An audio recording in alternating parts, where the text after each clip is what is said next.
অক্ষয় তৃতীয়ার দিন ঠিক কীভাবে রেডি হয়েছিলাম আর বিকেলবেলা কোথায় গেছিলাম এই নিয়েই কিন্তু পুরো ব্লগটা। অক্ষয় তৃতীয়ার দিন একদম সুন্দর করে সেজেছিলাম আর বিকেলবেলা একটু বেরিয়েছিলাম, গেছিলাম পুজো বাড়ি। কোথায় গেছিলাম পুরো ব্লগটা দেখলে জানতে পারবে। তো হ্যালো সবাইকে, আমি পরেছি একটা পিঙ্ক কালার শাড়ি, যে শাড়িটা আমার অত্যন্ত পছন্দের, বাট গরমে এটা পরে একটু বেশি গরম হচ্ছিল যদিও। তারপর অ্যাপ্লাই করে নিলাম একটু টোনার, আর এত গরম তাই চুলটাকে ফার্স্টেই বেঁধে নিলাম একটু। দেন ময়শ্চারাইজার অ্যাপ্লাই করে প্রাইমার অ্যাপ্লাই করে নিলাম। আমি বেস মেকআপের জন্য আর কিছু অ্যাপ্লাই করিনি। তারপরে ডাইরেক্ট আমি ফাউন্ডেশন অ্যাপ্লাই করে নিচ্ছি। আর ফাউন্ডেশন ব্লেন্ডিং করার সময় আমি একটা ওয়েট বিউটি ব্লেন্ডারই ইউজ করি। সো ভালো করে ফাউন্ডেশনটাকে ব্লেন্ড করে নেওয়ার পর একটু কনসিলার অ্যাপ্লাই করছি, একটুখানি অ্যাপ্লাই করেছি জাস্ট আন্ডার আই এরিয়াটাতেই। তারপর ওটাকেও ভালো করে ব্লেন্ড করে নিয়ে চলে এসেছি আই মেকআপে। জাস্ট একটাই কালার অ্যাপ্লাই করেছিলাম, সেটা হচ্ছে একটা পিঙ্ক কালার।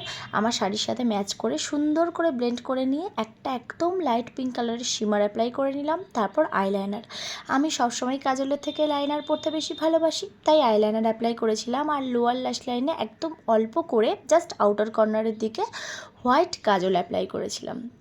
পুরো আইল্যাশগুলোকে মাস্কারা দিয়ে কোট করে নিয়েছি আর ভালো করে পাউডার দিয়ে পুরো ফেসটাকে সেট করে নিচ্ছি। দেখো অত্যাধিক গরম, তোমরা এই স্টেপটা চাইলে না বিউটি ব্লেন্ডার দিয়েও করতে পারো, তাতে একটু কম সোয়েটিং হয় ফেসে। তারপর ব্লাশ অ্যাপ্লাই করে পালা ছিল হাইলাইটারের। আর এবার পালা ছিল সবার শেষ কিন্তু আমার খুব পছন্দের স্টেপ লিপস্টিকের। সুন্দর করে লিপটাকে ড্র করে নিয়ে আমি পিঙ্ক কালার লিপস্টিক ফিল করেছি, লিপটাকে একটু নিউট রেখেছি, আমার বেশ ভালো লাগছিল এটাই।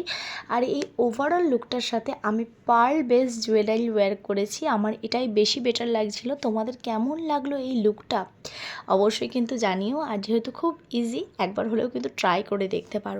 আর সেজে গুজে বেরিয়ে পড়েছি, আর গাড়িতে ভীষণ গরম লাগছিল তাই ক্ল্যাচার দিয়ে চুলটাকে আটকে নিয়েছিলাম। আর চলে এসেছি মামার বাড়িতে। মামার বাড়িতেই এসছিলাম, মামার বাড়িতে ছিল অক্ষয় তৃতীয়ার দিন গৃহপ্রবেশের পুজো। আর এখানে মামি দেখো প্রসাদ তুলে দিচ্ছে, আর এই যে প্রসাদ খেতে বসে পড়েছি। আর সাথে কে বসেছে দেখো আমার ছেলে। তো দুজন মিলেই প্রসাদটা খেয়ে নিলাম, তারপর অনেকখানি গল্প করেছি সবার সাথে। দেন বরের সাথে বেরিয়েছিলাম একটু পাপড়ি চাট খেতে। তারপরে আসার পালা বাড়ি। তো সবাইকে টাটা বাই বাই করে আমরা চললাম এখন বাড়ি। তোমাদের ব্লগটা কেমন লাগলো অবশ্যই কিন্তু জানিও, আর ভালো লাগলে অবশ্যই কিন্তু চ্যানেলটাকে ফলো করতে পারো। চলো টাটা।